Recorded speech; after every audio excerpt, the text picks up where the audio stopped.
Good morning. It's June 2nd, and this is the Boulevard Weekly Tuesday weekly update. Of course, we didn't have a weekly update last week due to the Memorial Day weekend. I hope that you enjoyed yourself. I took a little break myself in order to rejuvenate and get ready for the June selling season. So welcome. I'm very appreciative that you're here. Hope that you'll utilize this information to make good decisions over the coming weeks. Mostly people care where are we today, and so I want to continue to remind people that we are very conscientious of the reopening of the economy and care foremost about the safety and the security and the health and the long-term health and prosperity of all of our clients, agents, and staff support. So I continue to monitor, like many of you, what's going on, and I believe we are being overly cautious as a society. You hear reports, the media can manipulate anything. Please don't believe everything that you read or see, but continue to try and pay attention to the facts. And I'm going to continue to promote these facts on a regular basis and hope that you'll join me in doing so. And I'm going to zoom right here and try and share some information. If we just go immediately to where we are today, I mean, there's over concerns about where we open back up the economy. And remember, I'm not a health specialist and I'm not a scientist. I'm just a consumer and a businessman, just like many of you. But I do continue to monitor, are we experiencing a surge? And I personally expect some surge. But when you look at the cases, and as we open up, it normally would be 2 to 3 weeks before you would see some sort of spike. So I'm a realist about that. But I also am realistic that we are testing more and more people than ever before. If you test 1,000 and you get 100 positive cases, and you test 10,000 people and you only get 150 positive cases, I would say that that is progress. So when I look at yesterday's cases, they continue to decline. 13 cases yesterday, only 26 cases the day before. We haven't seen yet a spike, although I continue to monitor it, and I would hope that you would do so. This information is readily available at readyharris.org. You can go and check a daily count. I believe they update every day at 4 p.m. I continue to look at things like this. How is the bed usage? And we all know they didn't do many elective surgeries in March, April, and May, so everyone anticipated the bed usage to increase, and it's going to increase because people will choose to do more elective surgeries. Beatty, my partner, has needed a minor hernia surgery for the last 2 months. Of course, he put it off in the middle of the pandemic. He didn't feel safe going to do an elective surgery, if he was going to be somewhat at risk. So he scheduled his surgery in the next couple of weeks or whatever. So you're seeing the general bed use is still relatively in check. If you have 6,000 available beds out of 6,000 in use out of 15,000, which is the normal usage surge, we could see up to 18,000. Plenty of hospital capacity. If you check the ventilator usage or whatever, you will see the available ventilators is substantial. We have ample ventilators compared to what we've ever needed. We've never come remotely close in Houston, Texas, being near capacity for ventilators, either for adults or for children. If you look at just the ICU bed usage, or like I say, you can track any of these sort of things to see where we're at. And overall, I think we're doing very well and need to continue to practice caution and social distancing and sanitary measures and mask usage. And I'm all for those sort of things. And we'll continue to monitor these sort of things. I think this will impact the value of real estate and how we're able to move forward on a regular basis. But overall, the market is doing, as I've mentioned before, better than ever. There are many headlines that are very positive. Mortgage rates are at an all-time low. I want to give a shout out to Taft at First Imperial Mortgage. My client locked a rate really yesterday, 2.875. I mean, that's a very low 30-year fixed rate, and probably could get a lower 15-year fixed rate. I mean, that's pretty impressive lower interest rate. So rates are as low as they've been, I believe, in my career. The number of mortgage applications are exceeding where they were even 1 year ago today. Remember, last year was an all-time high for real estate. So when we compare to last year, it already was going to be a difficult year, but you're exceeding the number of applications for mortgages, not just refinances. I'm talking about purchase mortgages, and the number of forbearances and delinquencies is declining, which is just a positive sign of the marketplace. Most of what I try and focus on is based on inventory, and it's hard to explain, but if you have 10 eggs, you can only sell 10 eggs. And if you sell 8 of your 10 eggs, we consider that to be a pretty good marketplace. If I have 20 eggs and I only can sell 10 of them, then I'm in trouble, because it cost me more money to hold on to the extra 10. The extra 10 eggs over time only become rotten, become spoiled, are of no value whatsoever. So you wouldn't want to hold on to 20 eggs if you really can only sell 8. So I'm making this as simple as I can, but most of the value perceptions are tied to the amount of inventory. I think people are being more and more and more aware. If you go to the restaurant, and if that's your choice, you will find, as I have, the price of eating out has gone up significantly. The reason the price of a meal is going up significantly is that fewer people are eating. They used to divide the cost of a pork chop between 500 consumers in a night, and now they may only have 50, which means the cost of a pork chop dinner has increased. It's totally supply and demand. Housing is almost totally controlled by that exact same thing. I know there's demand out there because I see where there are multiple offers. I see where people are out looking for houses. I see the exorbitant amount of people who are on HAR.com looking at houses. The number of inquiries is really at an all-time high. But what we continue to focus on is what's going on in the local markets. And that's what you really need your independent real estate agent to go and look at. So I focus on these sort of things and probably pay more attention to most people. This is the last 7 days of what's going on this is area 9, the Heights. This is only single family. This is only over 500,000. So I don't have everything, but I focus on this market. And if I look at what's happening, we're adding some inventory, which was to be expected, although we are still down significantly from where we were 1 year ago. If sales are down 20%, but the amount of inventory is down 50%, it leaves the real estate market in a balance. And as long as it's in balance, there's no chaos.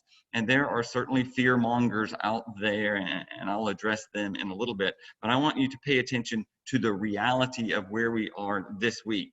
If I look at what sold in the last 7 days in area 9, here they are, and I can say, okay, here's a house, $1,099,000 that sold for more than the asking price. Here's a $499 that sold for $511. Here's a $1,004,000 that sold for $1,450,000. Here's a $610 that sold for $645. I mean, the average house is selling in check with what it is being listed for. And in many instances, here's a 700 that sold for 720, a 515 that got 515. Here's a 740 that got 790.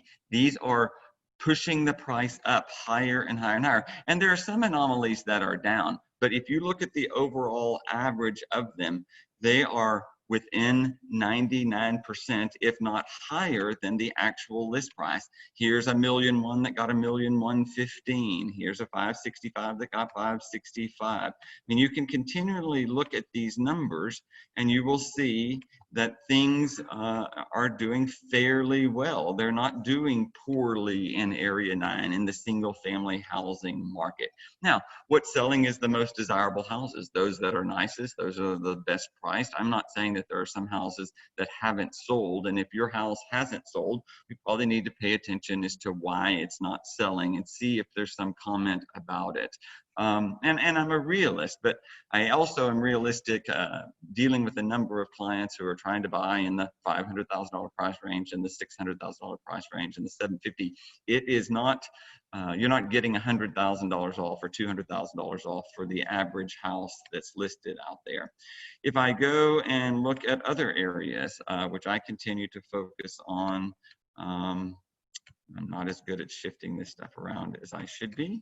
If I go back and I go look at area 17, which is what I look at in West University Place, then I go and I do the same sort of little scenario. I reset my little button over here and I customize and I go to area 17 and I put in my same price parameters here.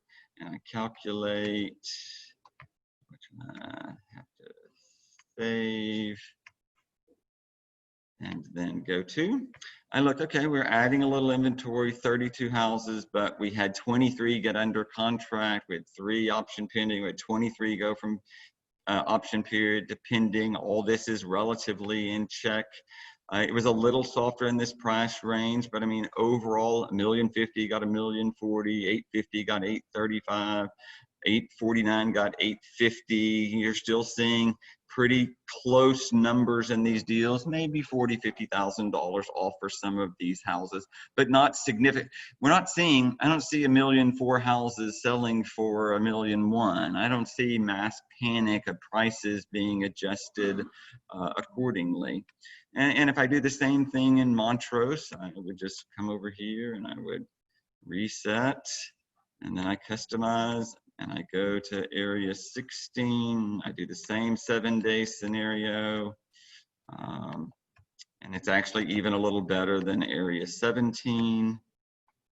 Save, and I look, and I go, okay, how are we doing in area 17? 37 new listings, but 13 got under contract, 25 went to pending. We sold 12. We have a few coming soon.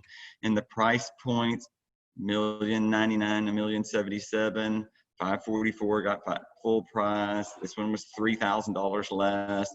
This is 45,000 on 2 million. This is 100,000 on 1,000,002. I mean, that's not that far off.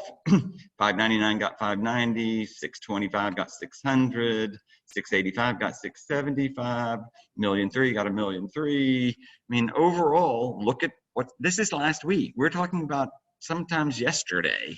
I mean, we're not talking about things getting worse. We're not talking about a decline. And I think a lot of people are fearful out there that things are getting, you know, bad. Well, the reality of it is that it's not a true statement. Now, there are some markets that are harder than others, but I love these statistics of what we're seeing every week. And HOU, I want to give them credit, puts this out. I believe the public is available. If not, your realtor gets it, I believe, every Wednesday. But you're seeing the number of new listings today, or this last week that they reported, is still 23% off versus the number of new listings that we had 1 year ago. So we're not remotely close to replenishing the inventory as to where we were 1 year ago at this point. The pendings are off, but look, we're in the middle of a pandemic. I mean, I want to be clear. I'm not insensitive to it. And in the middle of the pandemic, you're off 7.6% of pending sales. The listings, the number of listings off market is down, you know, which keeps things in check. And the sales are down, about to be expected when the number of inventory is down. But look, the positive, the number of showings this year with less inventory, there's less to look at, and more people are looking than ever before when you compare to a year ago at this particular juncture. So in many ways, what would be the spring selling season, March, April, and May, is getting pushed over to, you know, the May, June, July kind of marketplace there. So I think you're seeing a fair amount of, you know, activity in the marketplace, which is good. Still seeing a fair number of bidding wars, which is positive. And it's just a matter of perspective. You know, is your glass half full or is it half empty? And I see plenty of, look, I'm concerned about the impact of oil on Texas over the next few years. Yes, I believe many people are going to have a difficult time. Yes, I believe the restaurant industry is being devastated. Yes, I think we're going to be more cautious, but I still think people have a place to live. And for every little dark spot, there's some positive spot there. So, I mean, I think there's plenty of positive outlook for the real estate market. I personally believe that we're going to have a very good period of time here in June. I think that there's some pent-up demand. I don't think the year is going to be better than last year by any means. I think the inventory is going to be down, and I believe the number of sales is going to be down, and I believe people have to be realistic with the prices, and I think sellers have to be more negotiable than ever been before, and they certainly have to be negotiable when it comes to repairs and property condition. People are not going to buy a house that's poorly painted or had rotten wood or totally outdated. I mean, the people buying today generally have money and they have work and they're busy. They do not want a project. They're not going to want to take on some sort of endeavor. They don't have time and they don't want to deal with the fear of cost overruns or contractor issues. So they're going to pay for convenience. If I'm going to go pay $26 for a pork chop that would have cost me $15, 6 months ago, I sure as hell want my pork chop to be good, and I want it to be served to me in a great environment, and I want people to be appreciative of the fact that I'm spending $26 for a pork chop. And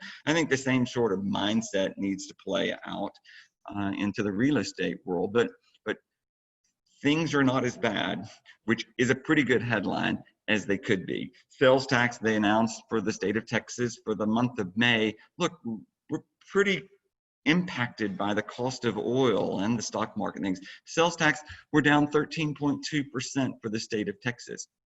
While that is bad, that is a hell of a lot better than you would have anticipated, especially on May 1st. You would have assumed that everyone would constrict their purchases. And while they can't go to Neiman Marcus to shop, they sure seem to be shopping at Amazon.com and toiletpaperdelivery.com and jcrew.com or whatever it is that they're shopping, because the sales tax receipts are reflective of those sort of things. You remove the purchases from the port or in the oil industry. In many ways, many industries were up. They have to be up in order for the total to only be down by 13%. So we, of course, sometimes get these people. We had one overnight. They wrote the fearful letter. Due to the pandemic, due to the economy, due to the future dismal outlook, we want to offer $200,000 less. My advice to you is to please get out of the marketplace. If you are that fearful that the marketplace is going to hell in a handbasket, you really shouldn't be buying a house. And it's hard for us to convince the world that we're going to take a $300,000 or $400,000 or $500,000 hit to give you the upside later. I mean, I don't think there's that many sellers that are truly that desperate. Stay into the marketplace. Don't sell in a panic. Please. Keep calm, carry on. Don't continue to just put your head in the sand. Pay attention to the marketplace. Be prepared in the month of June for activity. Open your house up more if you haven't had it opened in the months of May and April and March or whatever. This is the time where people will be out. I believe you're going to see many more listings, and I'm a clear example of that. Many of my sellers have been homeschooling with 3 children at home. They're constantly cooking and cleaning and preparing for the next meal. They haven't had time to make the beds, and we're in no position to show their home. As the kids get to go to summer camp, as they get to go on a vacation, it'll be a good time to list their house. If A, they won't be there, so they'll feel safer, and B, the bed will stay made for 30 days. So there's a lot of inherent reasons. I think June will be an opportune time. I believe the inventory will increase, which will help the buying side to some degree. And I believe from the selling side, you're going to see more buyers into the marketplace than you've seen in the last 3 or 4 months. So overall, the numbers aren't out from the MLS statistics for the month of May. I think that they will mimic in many ways the month of April. They're going to be down. The headline, sales down, and it's just a number of, is that 18%, 22%, or 25%. But check that with the amount of inventory that is available, especially compared, if you're going to compare the sales to last year, sales down 25%, go look at the inventory. Like I mentioned before, if you only have 100 widgets, you can't sell 101. And so you can't be up if the amount of inventory is down significantly. So tempered, cautious reminder. Houston is a good place to live, good place to work, good place to buy a house, good place to own a house. It's very important that you look at your individual markets and pay attention to that individual market and to what the market is telling you. But it's not a commodity that responds as rapidly as the stock market. And I think people see this mindset of the price of oil minus 37 up to plus 33 and think that the housing prices are that volatile. They're generally not that volatile. The trend tends to be a little later. The headlines tend to be a little old. I think sometimes we're at fault because we're looking at data that's 30 days old. That's why I like to look at 7-day information, 3-day information, 2-day information, because I believe that's more accurate than when the Chronicle reports, you know, June 10th on May statistics. What happened May 1st through May 7th really is irrelevant. That inventory is gone, that buyer is gone, and so it's way more important what's happening in the more immediate. So I urge you all to just please hang in there, be calm. Please use a professional real estate agent to guide you and base your information on data, on mortgage applications, on the data from the MLS from the last few days, on what's happening with regards to inventory in a particular marketplace.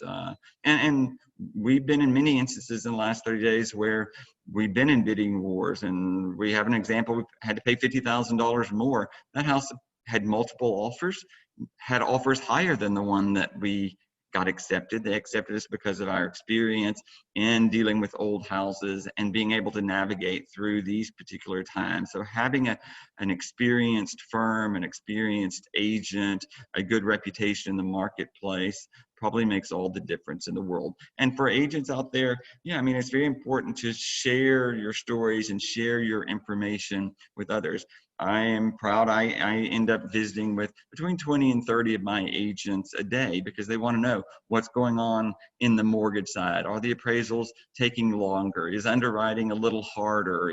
Are things truly being delayed an extra week or so? Not because necessarily the virus, but because the industry itself is under more scrutiny. Of course, they're concerned about the ability of people to pay. Of course, they're going to verify your employment more. Of course, there's going to be greater scrutiny of your tax returns and of your assets. And yes, they're going to want to deflect information. They want letters from employers or letters from accountants or, you know, certification from a bank because, look, it's a more cautious and pessimistic time. I'm realistic about that. But if you know that you have a willing buyer and a willing seller and a lender with experience, and the goal is to get across the goal line, remember, it's a journey. And the journey is a bunch of single steps. But you don't get the 7 points unless you cross the goal line. So don't end on the 3rd-yard line or the 5-yard line. Keep going through, and perseverance is certainly worth something there. So I look forward to visiting with you again in the near future. We'll do these weekly all through the month of June. I expect to continue to pay attention to inventory and demand. If demand were to fall off, it would create a more substantive problem. But I see a fair amount of demand. Even, you know, we have a house that's received multiple offers in the last week, haven't been acceptable offers. And maybe you could get depressed that you didn't get an offer that matched the list price. I think many people would be glad to get 3 offers in a 7-day period of time. So that tells me that there is demand for your home. Maybe not at the price point that you want, but you got to look, okay, well, what do we need to address the price issue, or what do we need to do to make that listing more desirable? Because we've had 3 people that wrote offers. That meant in the marketplace, they chose that house above all others. Now we just need to get to the value perception or the condition perception, or address the inequity between the list price and the offer price. So see the positive, work towards the positive, work collectively with people to try and get to the end game, and continue to be safe and healthy out there, continue to social distance, and know that we're here as a resource, and that we want to continue to be on the forefront of what's going on in each of your individual marketplaces, from Galveston to the Woodlands, from Cypress to Cinco Ranch. We're here, we're informed, and we're hardworking, and going to continue to work on behalf of each and every one of you. So, Aaron, I'm not sure if we have any questions or comments today. I didn't see anything in the chat. None? Okay, thank you all very much. Hope you have a great week, and we'll look forward to speaking to you next Tuesday. Thank you so much.